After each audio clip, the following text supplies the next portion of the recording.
Will you have the interviews of Ginni Thomas and Newt Gingrich in hand before this hearing on Wednesday? I doubt that, but I think that there's an agreement in place with Ginni Thomas to come and talk, and so the committee is very interested. So what happens to the information you find out from her if there's no hearing? When would we find, if it was necessary to tell the story, when would we find out about it? Well, in this investigation, I've learned to say never say never. I wouldn't say definitively there's not going to be another hearing. Yeah. My expectation is this will be the last investigative hearing, but our report is all about giving the information to Congress and the American people about what needs to be done, and if relevant information surfaces in that interview or any others, we will include it. So now the Supreme Court Justice wife's, Clarence Thomas's wife, Ginni, has decided or agreed how gracefully she's agreed to talk to the January 6th committee about those things, because some texts came out with her, maybe texting with Mark Meadows, and some kind of way as part of the planning and the plotting of this entire thing on January 6th. Now, there's gonna be defenders that have now come out in defense of Clarence, specifically Clarence Thomas. In fact, one of those people's name is Jenna Ellis. She's former attorney for Donald Trump, and she's looking to defend Clarence. And listen to the way that she defends Clarence and how Ginni might be left out in the cold a little bit. Let's go. Everyone is entitled to their legal theories. Everyone is entitled to their political activism, even the spouses of sitting Supreme Court justices. And in fact, John, this exact same question regarding Ginni Thomas specifically actually came about initially in 2010 when she first launched her nonprofit. And there were a lot of concerns by the mainstream media and for Mr. Riggleman, who's suggesting on 60 Minutes that just knowledge of her political activities is somehow unethical for Justice Thomas. Well, that's not the law. The right of spouses to judges to participate in political activism and political activity is right. And so as long as the judge separates themselves from that political activity, the codes of judicial conduct only apply to the judge, not to their spouse. And so we have to be clear that Ginni Thomas and her activities are political, and that's completely fine as a spouse. It has no bearing or relation on Justice Thomas, whether or not he knew about it. He didn't participate in it. We've seen nothing that even alludes to that.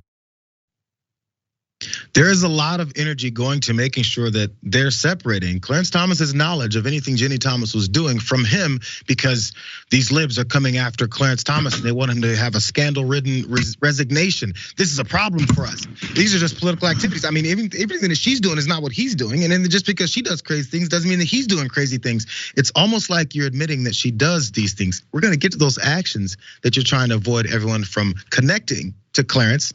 But let's let Jenna Ellis, Jenna Ellis continue here with this defense, but actually a bus tossing. Continue. Based on what we've seen so far in their attempts and really willingness to smear people with rumors, innuendos, implications, things like that, that's really what this is about with Ginni Thomas, using these text messages to smear her name and then cast more aspersions onto Clarence Thomas. Yeah, absolutely. And it's, classic guilt by association that somehow just because she's his wife, then all of her political activity has some sort of bearing on him, which is simply not true whatsoever. And so the only thing that he might be responsible for here is to recuse himself if there was some sort of instance where there was a case coming up to the Supreme Court that she was involved in, her nonprofit, but that's just not the facts and the circumstances here. Did you guys hear what she said? Guilt by association. If you're associated with someone over their guilty activities, that means that person is possibly guilty. They're trying to avoid this connection. And I think they see some of the problems. Maybe they don't know exactly what it is that she said, but they're concerned about what this will mean. Here's some of those activities, Max. This is from The Guardian. They said, we know that Ginni Thomas texted Mark Meadows, the former White House chief of staff, between November of 20 and January of 21, urging measures to undermine Biden's win and keep Trump in power. The messages contain sly references to a best friend, which Ginni and Clarence Thomas have been known to call each other. And in the viral Facebook post on the 6th of January in 20, now removed, she wrote, "Love MAGA people." Thomas attended the Capitol rally that day, and though she said that she left before Trump's speech at noon, so maybe she wasn't radicalized to then go march to the Capitol. More from The Guardian, they said, we also know that Thomas emailed Arizona lawmakers in November and December of 20, pushing them to devise a slate of presidential electors in defiance of Arizona's voters' choice for Biden. And in an email in November, she urged Arizona legislators to stand strong in the face of political and media pressure, claiming wrongly that the choice of electors was yours and yours alone. These are those political activities, huh? A little bit more.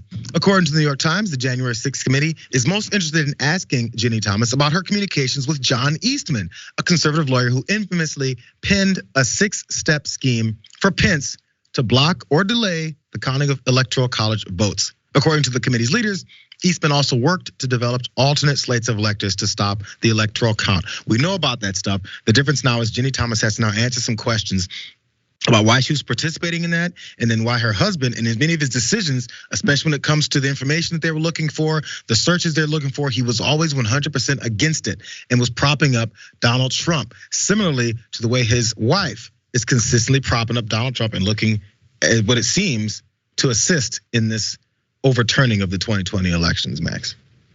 Yeah, I'll tell you, when the best you can get to defend you is Jenna Ellis, I mean, you're really in trouble. Maybe Rudy Giuliani was busy that day, I don't know. But what the committee needs to look at and really dig into here is how Ginni Thomas's behavior really shatters this myth that January 6th was a bottom-up thing, that it wasn't a bunch of Trump supporters marching on the Capitol spontaneously, that this was organized in the days and weeks beforehand at the very highest levels of the Republican Party. I mean, Ginni Thomas is not a newcomer to Republican politics. She's one of the most influential people in Washington, D.C. Republican circles.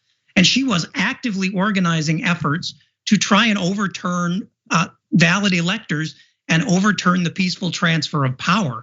That is something that Republicans are working overtime to try and obfuscate and hide. And something that this committee really needs to make clear to the American people is a clear and present danger to our democracy. And maybe we'll get there. I think that next hearing is supposed to be on Wednesday of this week. They said it's gonna be broad and sweeping and wrapping this whole thing up, potentially the last one before they actually go to hopefully recommending some kind of action from the Department of Justice.